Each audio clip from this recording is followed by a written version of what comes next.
From the dugout to the front office, Bob Stead was more than just a familiar face in Cape League baseball. He played almost every role. He was a great guy. He loved coaching, loved being a dad. Known across Cape Cod simply as Coach, he took his first position as a Yarmouth Dennis Red Sox manager from 1975 to 1978. 2 decades later, he returned as the Bourne Braves manager in 95 and 96. But his influence did not stop there. He served as the Cape League commissioner from 1999 to 2003 and played a key role in establishing the Cape League Hall of Fame in 2000, eventually serving as its chair.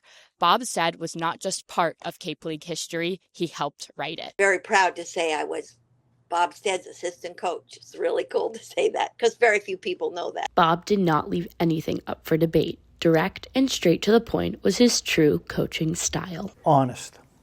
He said what he meant. He said what he meant.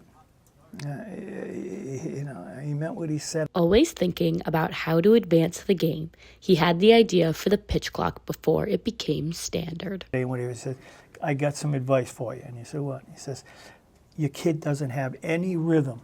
Okay, it just takes too much time, and he thinks out there and whatever. He says, I think what you ought to do, okay, is have him throw within 10 seconds. I go, wait a minute, that'll never happen. He said, get the ball in, basically within 10 seconds. We adopted that philosophy. It was the same philosophy that I had until I retired. I think when he focused on something, his big thing, he really wanted to get the Hall of Fame going. The Cape Cod Baseball League Hall of Fame was established in 2000 to recognize those who've made a lasting impact on the game of baseball here on Cape Cod. Whether through outstanding achievement or volunteerism, few embodied those standards more than Bob Stead. He wore just about every hat in the league, from coach to commissioner.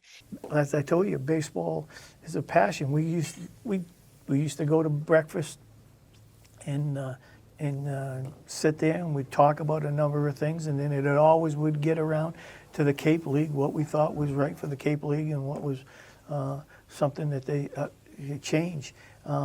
He wouldn't have spent all of his free time with the Cape League if he didn't have a passion for it and a love for it. It's cool because it was like, he wasn't dad at home. He was somebody different, wanted to be the coach of someone or the commissioner of the league. And it was really neat to see just how he could do both and do it so well. His legacy is still remembered by players today. We still get letters from people that played for him back in the day, especially after he passed a few years ago.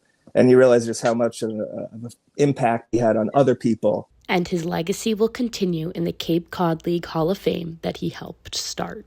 If you look back at the history of this, Bob got it started, put together a committee. I remember sitting in his living room in Yarmouthport, and away we went. And look at it. It's a wonderful, wonderful off-season event that the Cape League does. Place to have something that you really like and want to work for, and like you almost become part of a community. 2025's Hall of Fame inductee Bob Stead, a coach who will never be forgotten. Reporting for the Bourne Braves, I'm Ariel Tamir-Pinsky.